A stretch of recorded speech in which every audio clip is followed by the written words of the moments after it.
क्या नाम है आपका? मोहित कुमार। खेती करते हैं आप भी? हाँ जी। अच्छा, अभी देख रहे हैं आंदोलन चल रहा है, हाँ जी। क्या लग रहा है आपको इस आंदोलन के पीछे?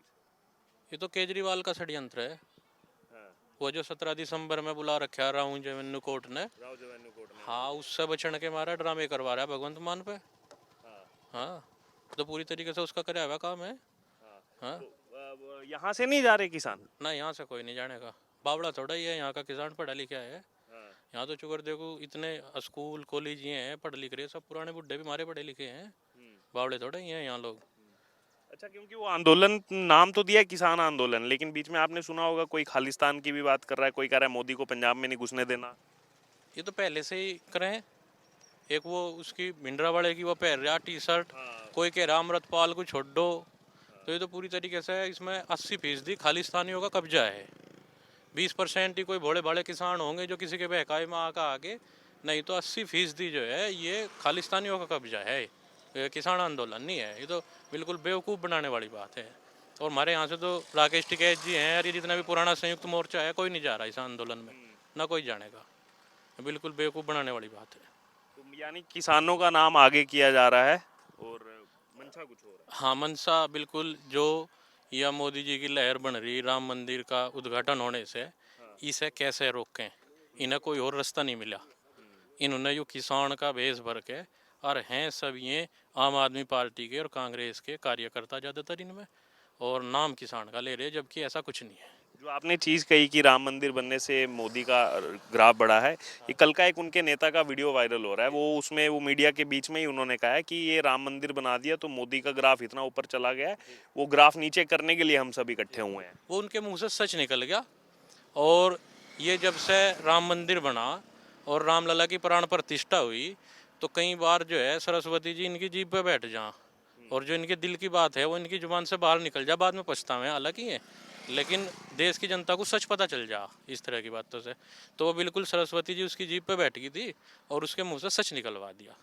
हाँ। तो क्या लग रहा है अभी ये आंदोलन कितना चलेगा? पिछली बार 378 दिन चला था, इस बार भी क्या क्या है कि हम 6-6 महीने का राशन पानी सब लेके आए हैं साथ में। देखो जी, ऐसा है, राज्य प्रायोजित आंदोलन है पंजाब में, और पब्लिक को परेशान करने के लिए चाहे 5 साल चला लो, लेकिन जन समर्थन इनके पास नहीं है।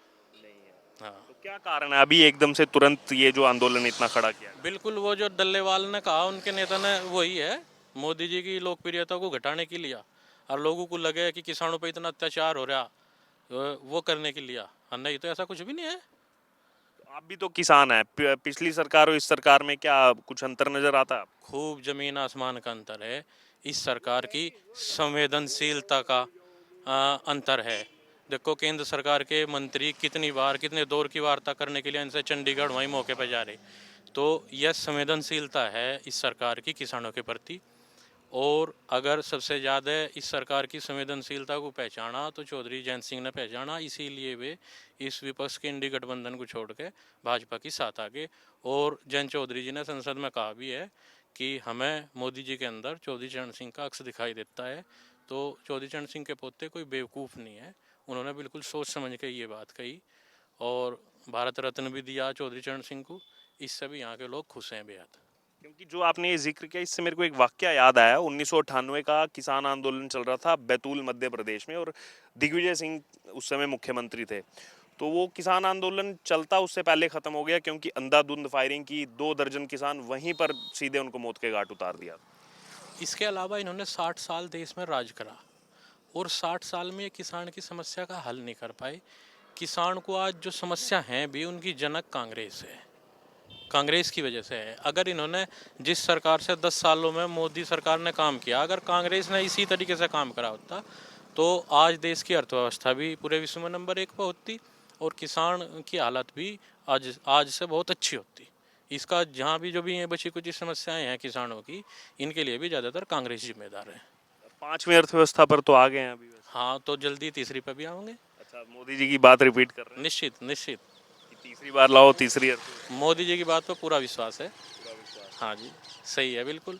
जयंत चौधरी जी को भी विश्वास है, हमें भी विश्वास है। तो यहाँ मैं देख रहा हूँ कि हाँ, वो एक तरफ जैसे जायज़ मांगे भी कही जा रही है, साथ साथ ये भी कहा जा रहा है कि नहीं, अभी मोदी को मौका देना चाहिए एक और बार। जायज मांगों का तरीका भी जायज होना चाहिए। जब आपसे बात करने के लिए केंद्र सरकार के मंत्री आपसे बात करने के लिए आए हैं, एमएसपी के लिए जो कमेटी बनी थी उसमें संयुक्त मोर्चा को कहा गया था कि आप अपने 3 प्रतिनिधि भेजो। ये बहुत मैं 3-4 दिन से कवर कर रहा हूँ, ये पॉइंट किसी ने नहीं कहा। लेकिन इन्होंने कोई प्रतिनिधि नहीं भेजा। कुल मिलाकर जब तक आप किसी समस्या पर बात ही नहीं करोगे तो समाधान कैसे निकलेगा? जब केंद्र सरकार ने अपने दरवाजे खुले हुए हैं कि आओ हमारे से बात करो और आप मौके पर जाते नहीं हो, तो आप इसका मतलब केवल किसान की बात का बहाना बनाते हो। आपको किसान की समस्याओं से कोई सरोकार नहीं है। ये जो बात इन्होंने कही है ना, ये मैं बता दूं दर्शकों को, लगातार हम कवरेज कर रहे हैं खेतों में जाकर के, ये पॉइंट कोई उठा ही नहीं रहा है। जो कमेटी बनाई 2022 में, उसमें 3 प्रतिनिधि देने थे संयुक्त किसान मोर्चा को, ये एमएसपी के लिए जो कमेटी, और उन्होंने मना कर दिया कि हम नहीं देंगे, हमें नहीं जाना। उसका कारण है इनके 29-30 संगठन है और इनमें आपस में सामंजस्य नहीं है। ये अपने 3 नाम छांट के ही नहीं दे सके। इन पे अपने 3 नाम नहीं छांट सकते, एक दूसरे पे विश्वास ही नहीं है और इसीलिए इन्होंने 3 आदमियों के नाम नहीं दिए।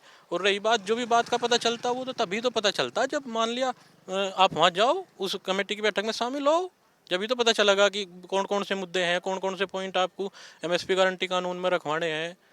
आप मान लिया जाते हो नहीं उस मीटिंग में और काले हाथ पूछो केंद्र सरकार के, तो बेकार की बात है। अच्छा, आखिरी कमेंट, अभी क्या लग रहा है ये सब, क्योंकि ये भी कहा जा रहा है चुनाव आ गया तो इसलिए सब कहा जा रहा है, और इसका कुछ फर्क पड़ने वाला है चुनाव में या नहीं? किसान आंदोलन का कोई फर्क ज़्यादातर इसका पड़ने वाला नहीं है। भाजपा और लोकदल का गठबंधन है। जाट 90% बीजेपी और लोकदल के गठबंधन के साथ है और इस विपक्ष के मैड़ा मार देगा। एक भी नाम लेवा पश्चिमी उत्तर प्रदेश में इस विपक्ष का बचने वाला नहीं है। आपका क्या नाम हुआ? राम कुमार। आप किस चीज की खेती करते हैं? गन्ने की, टोटे की। अच्छा, जैसे किसान आंदोलन चल रहा है, पिछली बार भी हमने देखा कि कुछ उसमें राजग तत्व घुस गए थे और आकर के वो 26 जनवरी को पूरी दुनिया ने देखा था क्या हुआ दिल्ली में। तो इस बार भी हम देख रहे हैं कुछ पथराव कर रहे हैं, कुछ खाली लोग घुसे, किसान नहीं घुसता। हाँ, अन्य घुसे, वो दंगाई जो सोचा है ये सरकार के बीच की बात है, टूट जा। हाँ, किसान ऐसा दंगा कर ही नहीं सकता। नहीं नहीं, सरकार नहीं घुसाती, पता नहीं कौन। हाँ, तो ऐसा है तो वैसे नाम नहीं खराब होता उससे, नाम खराब नहीं करते वो। नाम ही तो खराब करना चाहिए हमारा किसानों का। किसान की मांग जायज होनी चाहिए हम लोग। हाँ कि नहीं? देखो सुनो, हर आदमी खेती छोड़ के भाग रहा। अगर इसमें फायदा होता तो खेती को छोड़ता। एक ट्रैक्टर ले लो 15-20 लाख का है, 10 साल में उसकी गारंटी खत्म हो जा, किसान के पैसे कहाँ तक जाएगा?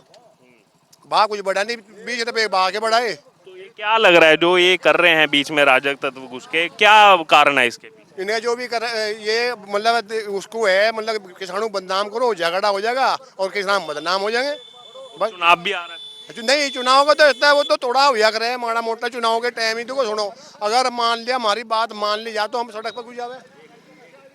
अगर अगर हमारी बात मान ली जा तो हम सड़क पर क्यों जावे? किसान कभी दंगा नहीं चाहता, कभी नहीं चाहता दंगा। क्यों? अगर दंगा करें किसके साथ करेंगे हम दंगा? हमारे इतना बहुत नहीं है। अगर नहीं, हम तो शांतिपूर्वक जाना चाह रहे, भाई कोई नहीं आता वहीं बैठ गए।